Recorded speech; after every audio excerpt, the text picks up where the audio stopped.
Mesdames, Messieurs, merci pour votre fidélité à Manège du Savoir. Manège du Savoir qui a le plaisir de recevoir sur son plateau doré aujourd'hui une belle africaine, une femme dynamique, Madame Ekobenseke Hermine. Mes hommages, Madame, et bienvenue à la CRTV. Merci, Madame Tenier. Merci de m'avoir fait l'honneur de vous rapprocher de moi. C'est plutôt vous qui nous faites l'honneur de venir nous parler de vous. Qui êtes-vous, s'il vous plaît? Écoutez, je suis Madame Ekobenseke, née Hermine Ebele. Je suis née dans la ville de Douala. J'ai grandi dans la ville de Douala. Et je suis en train de vieillir dans la ville de Douala. Madame Ekobe, dites-nous, qui êtes-vous? C'est vrai, vous avez dit que vous êtes née à Douala, mais après, qu'est-ce que vous faites dans la vie? Votre parcours?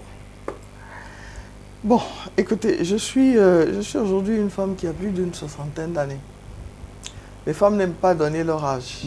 Donc, comme elles n'aiment pas le donner, je ne le donnerai pas, mais moi, je ne suis pas du tout gênée quand il s'agit de donner mon âge, parce qu'il faut savoir le porter. Bon, mais je suis née il y a un peu plus d'une soixantaine d'années ici dans la ville de Douala.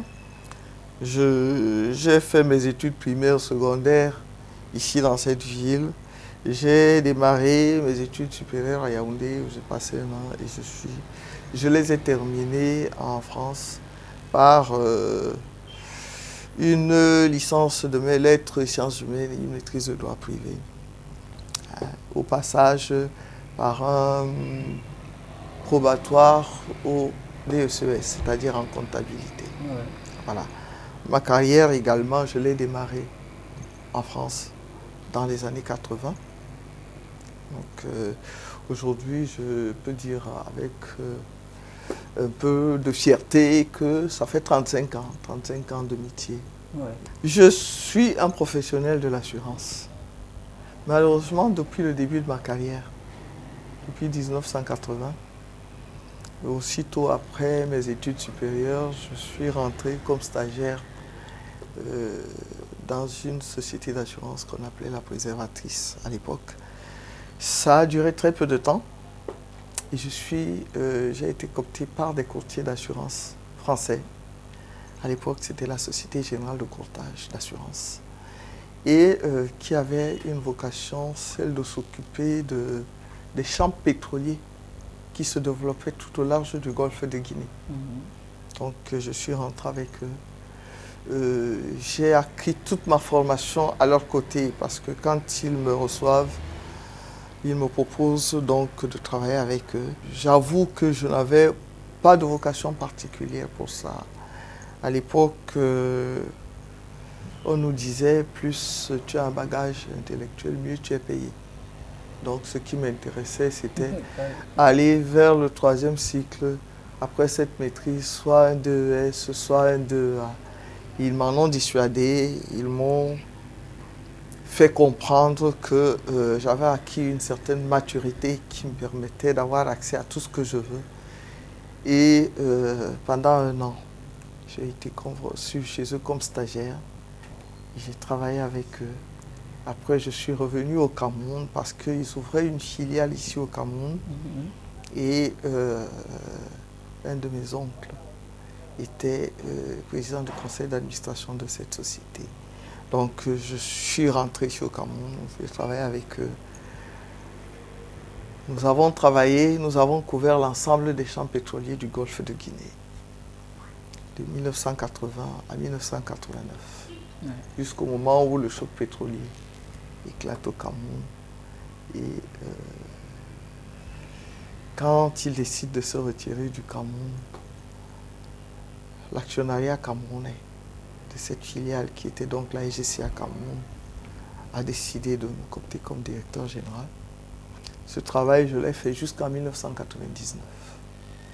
En 2000, j'ai estimé que j'avais suffisamment donné à d'autres et je pouvais mettre mon expérience, moi aussi, à la disposition des Camerounais et pourquoi pas des étrangers.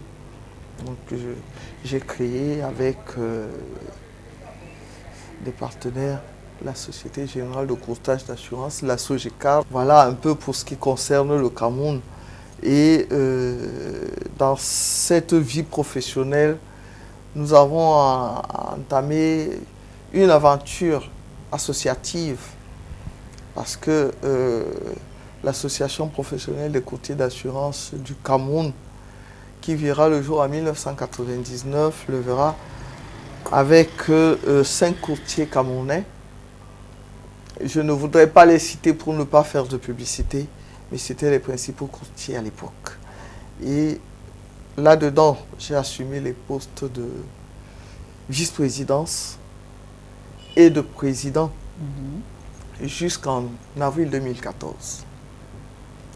Pendant 8 ans, j'ai assumé le poste de président de cette association ici au Cameroun. Entre-temps, en 2005, les courtiers d'Afrique francophone, plus spécialement ceux de la zone CIMA, se sont assis pour créer une fédération pour défendre leurs intérêts auprès des institutions qui étaient mises en place, notamment la FANAF et la CIMA.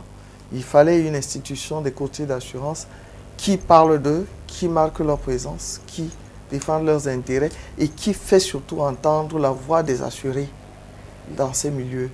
Et c'était la Fédération interafricaine des assureurs conseils, qu'on appelle la FIAC. Là-dedans, là aussi, j'ai assuré pendant 3 ans le poste de vice-présidence et depuis 6 ans, j'en assure la présidence. Donc voilà pour ce qui concerne le côté bravo. professionnel. Est-ce que vous pourriez nous dire un peu plus en quoi consiste le travail d'un courtier d'assurance et de réassurance? Parce que nous connaissons, on parle d'assurance, assurance. Le courtier, c'est qui? Qu'est-ce qu'il fait? Qu'est-ce qu'il peut faire pour moi qui lui parle aujourd'hui? Merci Madame Teigné. Vous me donnez l'occasion aujourd'hui de parler du courtier d'assurance parce qu'on n'en parle pas beaucoup. Je ne sais pas pourquoi. Ça, c'est un acteur incontournable dans les marchés occidentaux et même dans certains marchés africains, surtout les marchés d'Afrique anglophone. Vous ne pouvez pas parler d'assurance, prendre une police d'assurance sans passer par un courtier. Mais ce n'est pas le cas dans nos pays d'Afrique francophone et particulièrement ici au Cameroun. C'est un métier qui est très mal connu. Donc vous me donnez l'occasion d'en parler un tout petit peu. Qu'est-ce qu'un courtier d'assurance? Un courtier d'assurance, c'est un professionnel de l'assurance. Tout comme ce qu'on appelle l'assureur. En fait, le milieu de l'assurance est composé de 3 parties essentielles.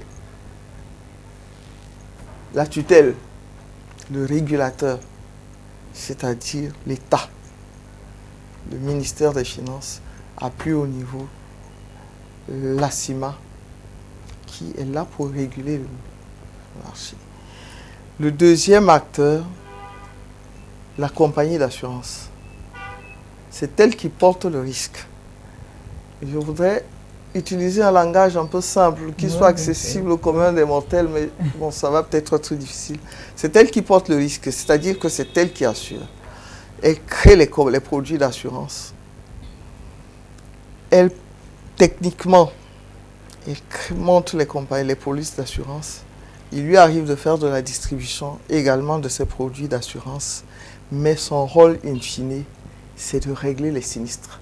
Parce que quand elle prend un produit d'assurance, c'est pour vous couvrir contre certains risques, certains problèmes. Hein. On peut assurer votre voiture pour vous dédommager en cas d'accident. On peut assurer votre vie pour que quand vous n'êtes plus là, malheureusement, votre descendance ou votre famille ne souffre pas beaucoup, etc. Il y a beaucoup de choses. Donc la compagnie d'assurance est là pour le moment venu régler ces sinistres.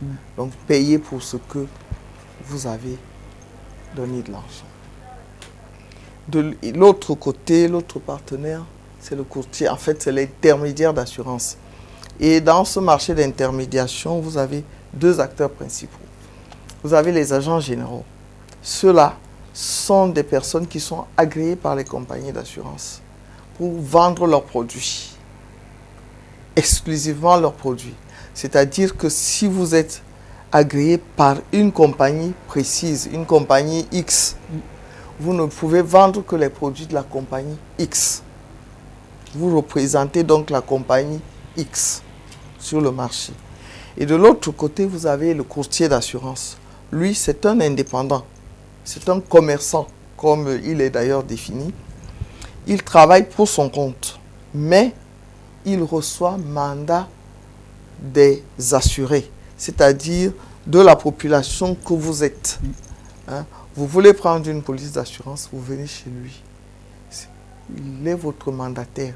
Quand il va vers les compagnies d'assurance, il ne représente pas une compagnie d'assurance. C'est vous qui le représente. Mais lui, maintenant, il a la latitude, compte tenu de ce que vous lui demandez, de s'adresser à plusieurs compagnies d'assurance. Donc, il signe des partenariats avec plusieurs compagnies d'assurance pour vous offrir un service qui répond à vos besoins. Donc, c'est quoi ce courtier à la sortie? Il vous sert de conseil. Oui. Comme vous avez l'avocat en matière de droit, le courtier dans les assurances, c'est votre avocat. Il prend vos problèmes, il vous écoute, il cerne vos besoins, il monte les contrats d'assurance avec les compagnies d'assurance qui vous sied, qui répondent à ce que vous attendez. Vous payez vos contrats d'assurance, il doit vous suivre tout au long de la vie de vos contrats. Ça veut dire que chaque fois que vous avez un problème, maintenant, vous vous adressez à lui. Son devoir, c'est de vous suivre, de suivre vos problèmes auprès des compagnies d'assurance jusqu'à ce qu'en cas de sinistre, vous soyez indemnisé. Et il doit veiller à ce que vous soyez indemnisé dans les normes. Ça veut dire quoi? Ça veut dire qu'à la sortie, il doit vous assurer dans un bon rapport qualité-prix. Et pour cela, il a des obligations. Il doit présenter des garanties vis-à-vis de la législation et de ces compagnies d'assurance avec lesquelles il va travailler. Ces garanties sont des cautions, des garanties financières qu'il doit avoir et une police de responsabilité civile parce que sa responsabilité civile sera toujours appelée. En cas de mauvais conseil, hein, il est tenu de répondre. En cas de négligence dans son travail, il est tenu de répondre. Si vous estimez qu'il n'a pas fait son travail correctement, vous êtes obligé, vous avez le droit de l'interpeller. Voilà. Donc, il doit veiller à cela. Il doit veiller à placer vos affaires dans des compagnies d'assurance qui, le lendemain, ne poseront pas de problème pour vous, que vous soyez indemnisé. Maintenant, il faudrait quand même que le commun des mortels sache que dans ce travail, le courtier d'assurance peut, comme partout ailleurs, être en but à des difficultés. Parce que quand les gens viennent s'assurer, je prends un cas simple, vous venez assurer votre voiture puisque c'est le produit le plus répandu parce que tout le monde est obligé de le faire, sinon la police va nous interpeller. Quand vous venez assurer votre voiture, si vous décidez de l'assurer, rien que pour les dommages que vous causez à des tiers, c'est-à-dire dans le cadre d'une police de responsabilité civile, il faudrait que vous sachiez, et c'est ce qu'on ne sait pas toujours, que le jour où vous avez un problème, si vous êtes en tort, on va tout faire pour faire indemniser votre adversaire.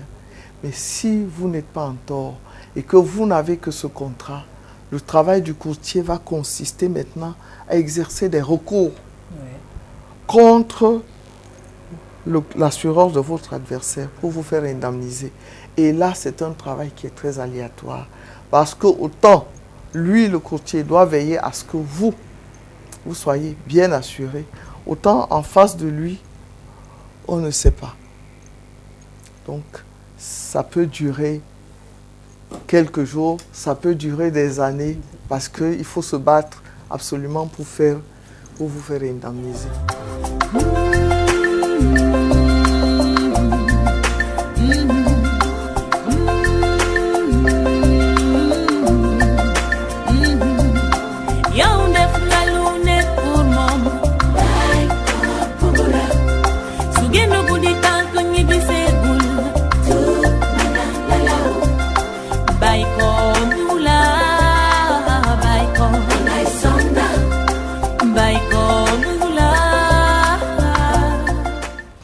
Monsieur, vous êtes à bord de Manel du Savoir qui reçoit ce jour Madame Ekobenseke Hermine. Hermine, il semble que vous êtes... Je préfère que vous m'appeliez comme ça, c'est plus convivial. Il semble que vous êtes parmi les premiers militants. Vous êtes également une femme très versée dans ce militantisme de la première heure. Est-ce que vous pouvez nous dire quelque chose par rapport à ça? Militantisme à deux niveaux. Oui. Militantisme pour défendre les droits de la femme. Oui. Je peux dire vous êtes féministe? Militantisme politique. Féministe, certaines personnes ont trouvé que ce terme était péjoratif. Ouais. Je dirais oui. Bon, mais avec le temps. Avec le temps, c'est un féminisme qui s'agit. Au départ, c'était ce féminisme qui disait oui, la femme dans toute sa liberté, la femme qui ne doit pas avoir des comptes à rendre à un homme, la femme qui doit s'affirmer, la femme qui est l'égale de l'homme. Bon, un militantisme un peu tempéré aujourd'hui parce que je dis la femme complément, l'homme complément, donc c'est-à-dire dans un respect total, mutuel. Ouais. Voilà. Vous avez commencé en 1960, en quelle année? Alors, militantisme politique très tôt. Oui. Très très tôt, dès la première jeunesse. C'est-à-dire dans les années 67-68. Militante comme militante de la JUNC, la jeunesse de l'Union nationale camerounaise. Oui. Dans les années 77, militante, défenseur des droits de la femme. Bon, mais très tôt, écourté, parce que après le baccalauréat, dans les années 72, il fallait voler vers d'autres cieux, d'autres horizons.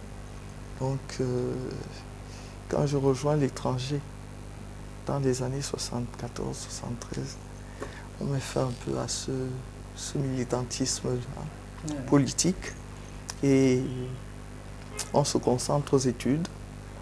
Mais là-dedans, on est remarqué par les camarades militants, donc invités dans les mouvements estudiantins en France, avec certains frères des aînés. Oui. Bon, je souhaiterais ne pas les nommer, parce que quand vous voulez donner leur nom, il faut quand même prendre leurs accords. Oui. Mais ils se reconnaissent. S'ils m'entendent, ils se reconnaîtront là-dedans.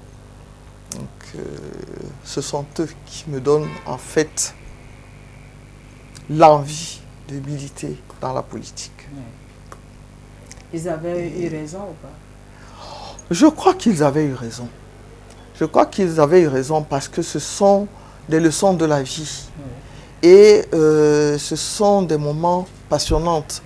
Et ça nous permet d'avoir une appréciation de la vie et de ce qui se passe aujourd'hui. Ce qui se passe aujourd'hui, je crois que je reste un militant de base du RDPC et je n'en démords pas. Je reste avec mes convictions, même quand je ne suis pas d'accord avec certaines choses. Parce que c'est normal. C'est normal, mais je reste un militant convaincu. Et c'est grâce à ces aînés que j'ai appris à comprendre que quand on épouse une cause, il faut savoir l'épouser jusqu'au bout. Jusqu'au bout. Mais en sachant relever certaines choses qui ne marchent pas dans cette cause. Parce qu'on dit, nous l'avons épousée, nous devons avancer et nous devons nous améliorer. Parce que la vie, c'est une école. Jusqu'à la fin de notre vie, on reste des étudiants et on apprend. Donc, on ne peut pas dire, nous sommes les meilleurs, nous avons tout fait bien. Non. Il y a des choses qu'on fait et qu'on ne fait pas bien. Il faut savoir se remettre en cause. Donc, dans toute cette ardeur militante, c'est ce que je retiens de ces frères aînés. Ils sont encore là. Il y en a qui restent très actifs, d'ailleurs, dans le monde de la politique. Je leur suis reconnaissante.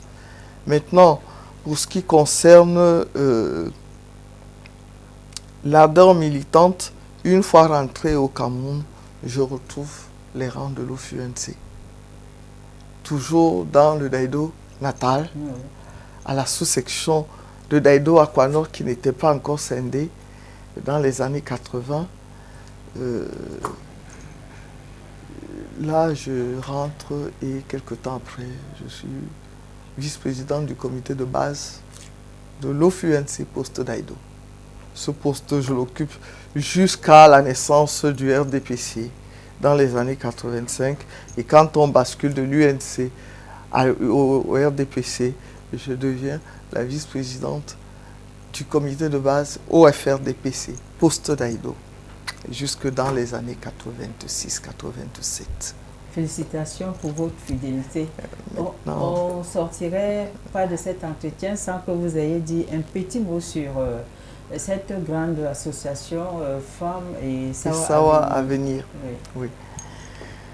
Ben, Femmes et Sawa Avenir, alors, naît dans les années 96. Naît dans les années 96, pourquoi? Parce que dans les années 90, lorsque le multipartisme arrive, la grande section est au FRDPC du Vouri, qui était dirigée par Mme Françoise Soni, paix à son âme, et avec qui donc, on travaillait déjà depuis les années 87 à l'intérieur de cette section, mais dans le cadre des commissions qu'elle avait mises en place, parce qu'il y avait un bureau de la section qui était là, et à côté, elle a mis des commissions. Parce que elle me copte au sein de ces commissions, dans la commission des affaires juridiques. Nous travaillons et quand le multipartisme arrive, il y a des défections au sein de la grande section. D'aucuns sont partis au SDF, d'autres sont partis ailleurs. Et elle tenait à avoir un bureau complet. Donc, à ce moment, elle nous copte là-dedans, moi comme secrétaire adjointe, parce que la secrétaire adjointe qui était Mme Kabouma a rejoint les rangs du SDF. Nous travaillons donc dans cette section jusqu'à l'éclatement de la grande section du Vouri. Et quand cette section éclate, on me suggère de rentrer dans la section OFRDPC, Vouri 1. Malheureusement, bon, on est allé aux élections, on gagne, on ne gagne pas. Mon équipe et moi, nous n'avons pas gagné. Mais ce que nous avions retenu de ces élections, c'était que la femme du Vouri n'avait pas d'éducation politique. La femme du Vouri était beaucoup plus encline à grossir les rangs et attendre une assistance qui, excusez le terme, la vilissait un peu. Donc, nous nous sommes dit, il faut s'atteler à donner à la femme du Vouri une éducation politique, qui la rende indépendante politiquement, qui la mène à comprendre les convictions du parti et à adhérer au parti en fonction des idéaux du parti. Pas parce que on me fera le reproche, mais j'ai un franc-parler que j'ai hérité des catholiques qui m'ont formé. Parce que moi, j'ai été formé par les sœurs jésuites, le collège Chevreul. J'ai passé 8 ans avec elles. Et c'était ça, éviter l'hypocrisie à certains moments. Donc, pour nous, il fallait que la femme quitte le fait que je milite parce qu'on me donne le pain, je milite parce que, vous savez, je ne dirai pas trop. Donc il fallait lui donner cette éducation. Donc au sein de l'association Femmes et Savoir Avenir, nous nous sommes mises à les rencontrer, à rencontrer les femmes, quelquefois même à travers les sous-sections qui n'étaient plus gérées par nous, à travers certains comités de base, à leur donner cette éducation. Et nous nous sommes rendus compte que pour qu'elles aient cette indépendance, il faut que financièrement, elles soient indépendantes. Donc, il faut les amener à avoir des activités à but lucratif. Là. Et nous avons commencé donc à leur donner, à côté de la formation politique, qui ne les intéressait pas beaucoup, nous nous sommes rendus compte qu'il faut leur donner cette formation. Donc, chaque fois que nous les rencontrions, nous leur apportions une certaine éducation dans des métiers de base, dans l'artisanat. C'est comme ça qu'à certains moments, chez certains, nous avons installé ce que nous avions appelé des fourches hors corps pour les amener à faire du fumage et de poissons et autres. Et nous leur donnions un peu de matière pour faire ce travail. Chez d'autres, on les aidait à faire de la teinture. En fait, ce qu'elles nous demandaient, puisque nous les rencontrions, on leur demandait qu'est-ce que vous voulez faire, qu'est-ce que vous pensez pouvoir faire pour vous aider à vous rendre indépendante. Bon, ça a donné, ça n'a pas donné. Nous avons fait ce travail et on avait relâché un tout petit peu, mais on reprend ce travail progressivement. À côté de cela et également, nous nous sommes rendus compte que certaines, bon, elles ne peuvent pas faire leur commerce entièrement parce qu'à un moment, il faut s'occuper des bébés et on voit encore ça aujourd'hui. Vous voyez des enfants qui, au lieu d'être dans des maternelles, sont à côté des mamans au marché et autres. On a essayé de regarder. On a pris, je veux prendre un exemple précis. À Aquanor, par exemple, vous avez un petit marché de Bonamant, c'est là où nous avons fait cette expérience. Et nous nous sommes dit, on remarque que dans cette partie de l'arrondissement de Douala-Premier, il n'y a pas une école maternelle publique. Il y a des écoles privées, mais qui ne sont pas accessibles à tout le monde. Au lieu que ces enfants restent avec leur maman pour attendre de rentrer à l'école primaire, normalement, et quelquefois, ils n'y allaient même pas, il vaut mieux qu'on trouve le moyen de faire mettre en place une école maternelle publique. Et avec le délégué de l'éducation à l'époque, Madame Bertenjo, nous avons travaillé pour mettre en place l'école publique maternelle de Bonamant qui est là jusqu'à aujourd'hui. Pendant longtemps, nous avons été les parrains de cette école. Peut-être que j'ai des souvenirs qu'on va montrer. Donc voilà un peu le travail de l'association Femmes et Savoir Avenir. C'est comme ça que c'est sur cela que nous œuvrons. Nous sortons de l'entretien, Madame Ikové. Un message aux femmes qui nous écoutent aujourd'hui.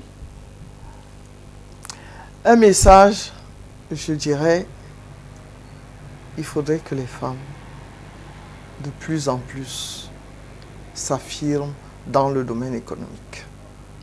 C'est vrai qu'on nous a toujours dit qu'il y a la difficulté de l'accès au crédit. Mais ça, c'est pour des femmes qui sont déjà structurées. Et ça, c'est vrai. C'est vrai que ce problème est là.